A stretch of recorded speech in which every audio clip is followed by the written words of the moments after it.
James Clear has this fucking unbelievable insight. It doesn't make sense to continue wanting something if you're not willing to do what it takes to get it. If you don't want to live the lifestyle, then release yourself from the desire.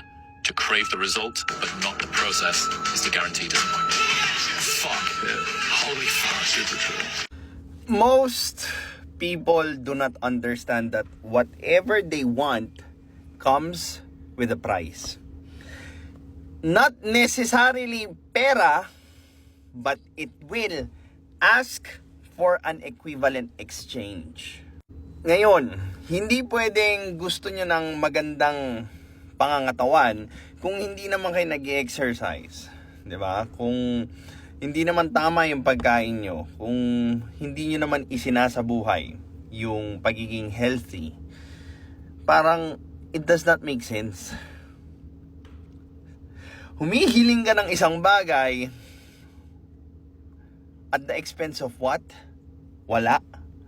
So, that's just wishful thinking. Ngayon, marami sa Pilipino yung nagkakaroon ng wishful thinking because it feels good. Seriously, that's the best part of solving the problem.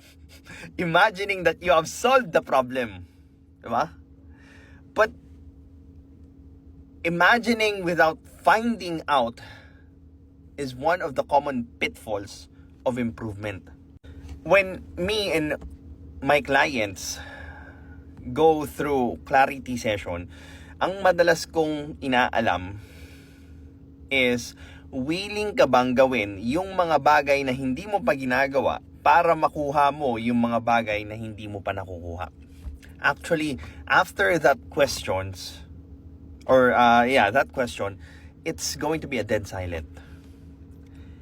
Because doon, kailangan nilang i-confront yung mga sarili nila to ask harder questions and to align themselves sa realidad.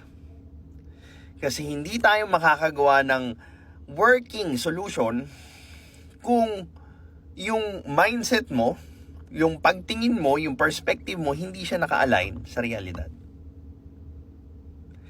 This is your lifestyle coach, Mark. You can book a free clarity session so that we could check if we can work together towards your goal. Have a good day.